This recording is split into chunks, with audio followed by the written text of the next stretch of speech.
만나서 반갑습니다. 오늘은 제46강 인간의 불면성에 대해서 말씀드리고자 합니다. 첫 번째 오늘 구성 내용은 불면의 의미, 성경적인 증거, 칼빈의 영혼의 불변성에 대한 증거, 네 번째가 중요합니다. 영혼만의 불면이 아니라 몸의 부활이 우리의 종말적인 소망이다. 오늘 이것이 핵심입니다. 그리고 결론입니다. 첫 번째 인간의 불면성에 대해서 가장 대표적인 구절이 전도서 3장 11절과 마태복음 10장 28절입니다. 죽음의 전인, 몸과 영혼의 통일체에 관하여 신뢰할 만한 유일한 지식은 오직 성경에서만 발견됩니다. 철학자들이 감히 생각해내지 못하고 과학자들이 설명할 수 없는 사실은 하나님은 성경 말씀을 통해 밝히고 나타내신 것입니다. 인간의 영혼은 육체와 분리된 후에도 여전히 존속한다는 것이 기독교의 강력한 주장입니다. 성경은 여러 부분에서 인간이 사망한 후에도 또렷한 의식을 가진 영혼이 존속한다는 사실을 분명히 증거하고 있습니다. 그렇다면 첫 번째 불면의 의미에서 디모데전서 6장 16절은 죽지 아니함이란 다른 말로 불멸 혹은 불사라고 의미합니다. 이 구절에서는 바울은 파생적이거나 부여된 불면이 아닌 원래적인 불면을 하나님께 돌리고 있습니다. 안토니 후크만한 개혁주의 이 신학자는 말대로 이 구절에서 바울은 하나님만이 불변하신 분 혹은 죽지 않으신 분이라고 가르치고 있다는 것입니다. 하나님은 출애굽기 3장 14절에서 말씀대로 영원 자존하시기 때문에 시작도 없고 끝도 없으며 생명에 있어 더하고 덜함도 없이 늘 충만하신 분이시기 때문에 죽지 아니함이란 표현을 쓴 것입니다. 바울의 부활장이라 불리우는 고린도전서 15장 53절에서 54절에는 이 아타나시아라는 말과 아프타르시아라는 두 단어가 반복적으로 등장하고 있습니다. 이 부분은 현재가 우리가 입고 있는 몸과 주님의 재림 후에 우리가 입게 될 부활체 사이를 대조적으로 설명해주고 있는 대목이 있는데요. 바울은 아타나시아와 아프타르시아의 두 단어를 영혼만이 불멸 혹은 불사라고 적용하는 것이 아니라 부활체에 적용하고 있다는 점을 분명히 알 수 있습니다. 또한 이 고린도전서 15장 51절에서 52절에 보면 다 변화되리라. 우리도 변화되리라 할 때 보라.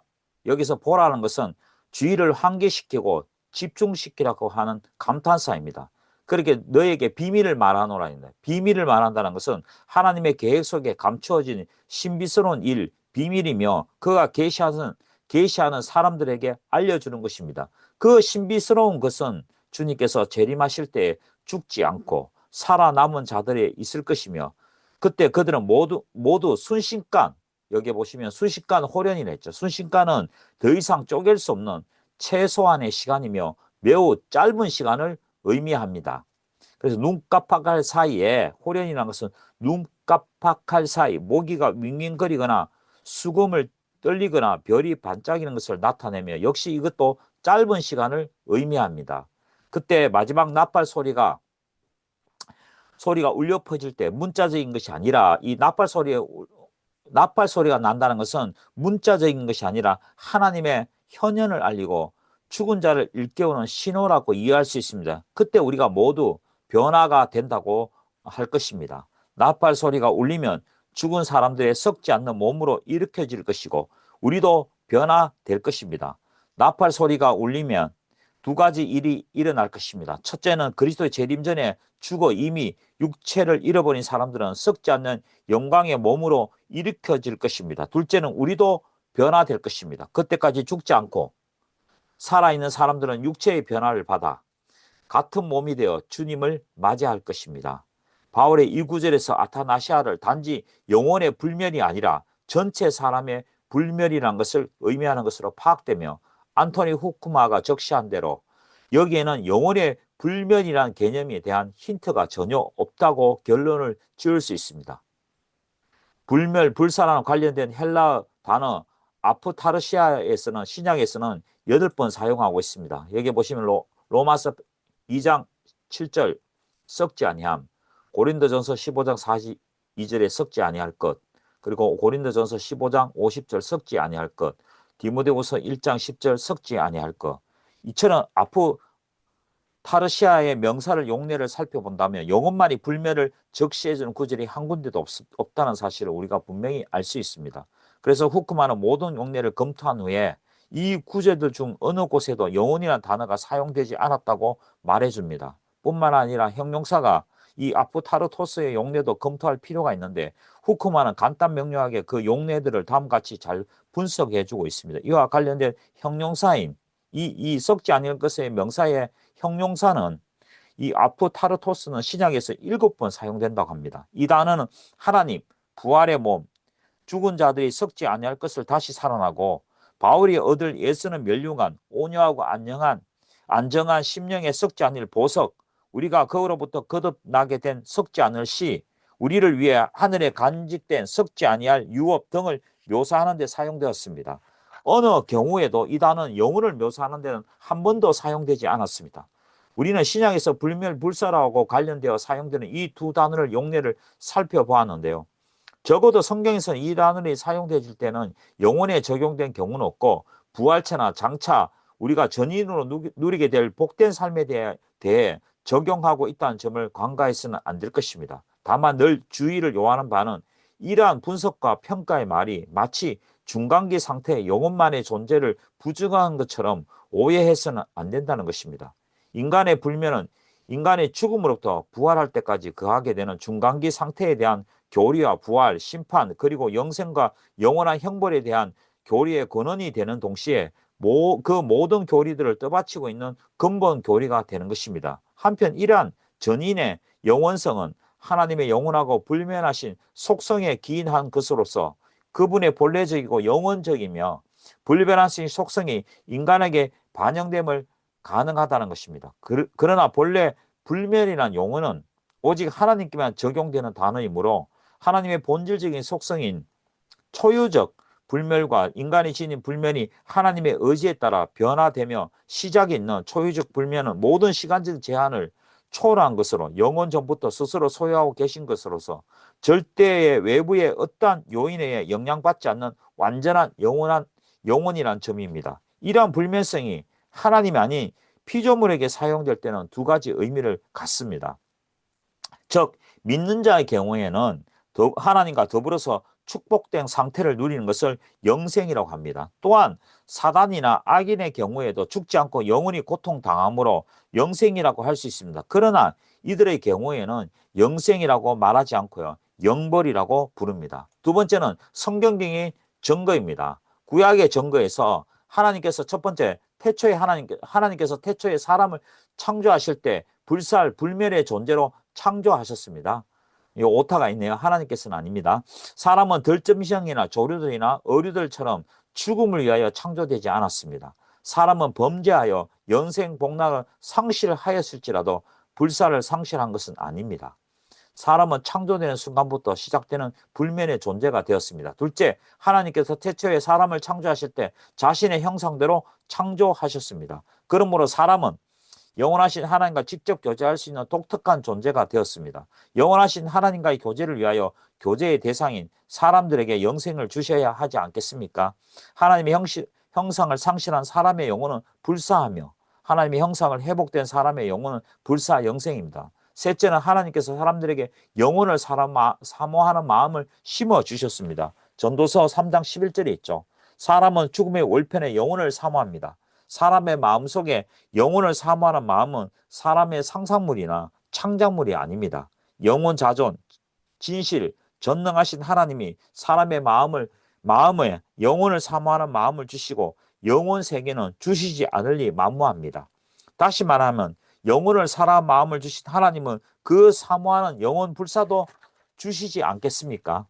이것이 기독교 철학에서 실제론적 논증이라고 합니다. 넷째는 사람의 죽음에 대한 표현들은 내세를 향한 확신의 표현들입니다. 사람들은 이구동성으로 죽음을 가리켜 이 세상을 떠나 저 세상으로 간다고 말합니다. 에녹이 영혼과 육신의 분리함 없이 내세 영생에 들어갔음을 말하는 것이 아닙니까? 사람은 동서고금, 신자와 불신자를 막론하고 별세한 자들을 저 세상에서 간다 하니 이는 죽음 월편에 내세와 불세와 영생이 있음을 증가하지 않습니까? 다섯 번째는 서울 엄부의 교리에도 사람은 사후에도 의식적 존재로 활동함을 제시합니다. 예수님께서 부자와 나사로의 비유에서도 거지 나사로는 낙원에 갔으며 부자는 서울 음부에 내려갔다고 하여 분명히 두 개의 내세의 처소들, 천국과 지옥, 불사와 불면성이 있음을 발피 보여주고 있습니다. 여섯째는 죽은 자와의 대화에 대한 경고에서도 불사, 불면성을 찾아볼 수 있습니다. 죽은 자의 영혼을 불러 죽은 자와 대화하고 상담하는 소위 강령술에 대한 경고에서도 불면성을 찾아볼 수 있습니다. 성경은 소위 강령술이나 영매술을 엄히 금하고 있습니다. 성경에서 가장 알려진 강령술들 중에 한 사건은 사울 왕이 엔돌이라는 신접한 여인에게 가서 별세한 사물의 영혼을 초청하였다는 사건입니다.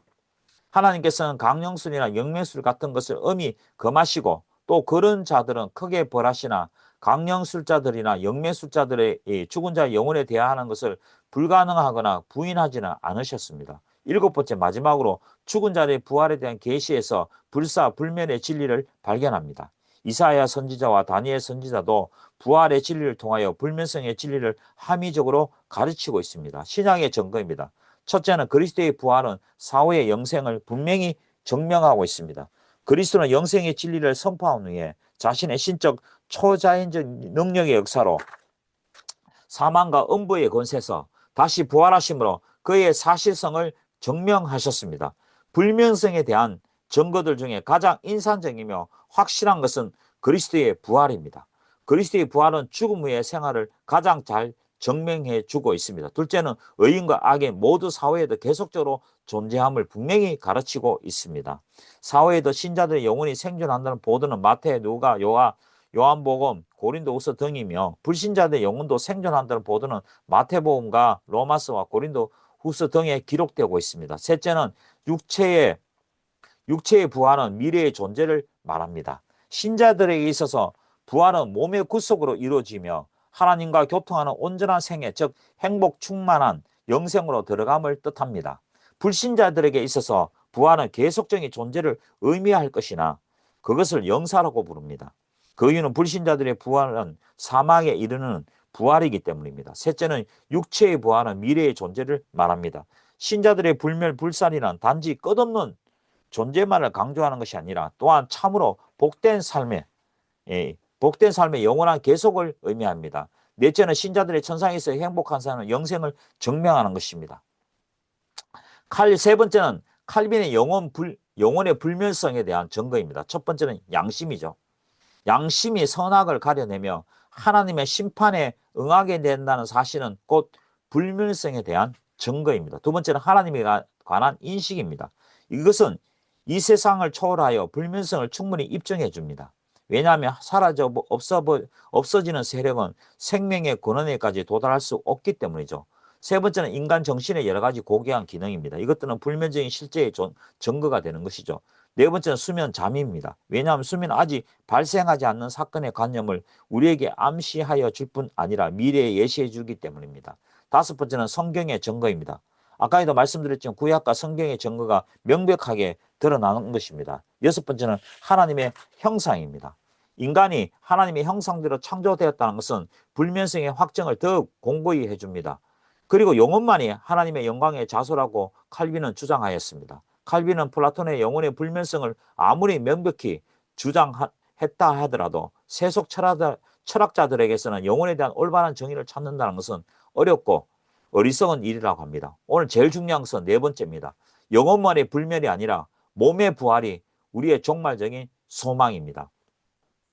우리는 사람이 죽은 후에 곧 바로 신자의 영혼은 천국에 가서 복을 누리고 악인의 영혼 음부, 스올, 하데스에 가서 고통을 받게 된다는 중간 상태를 성경적인 교리를 수용하면서도 그리고 이원론의 영향하에서 전개된 영혼 불면에 대해 주의 깊은 성찰이 필요합니다.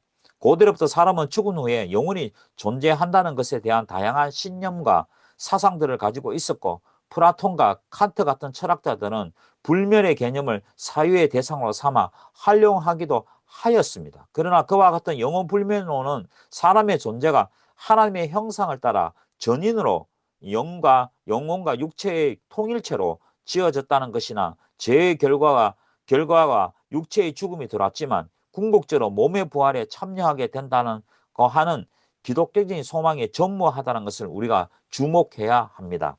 영혼 불멸에 대한 논의를 끝맺으면서 안토니 후크만 개혁주의 신학자의 제시한 결론적인 고찰 몇 가지 요약적으로 개관해 보겠습니다.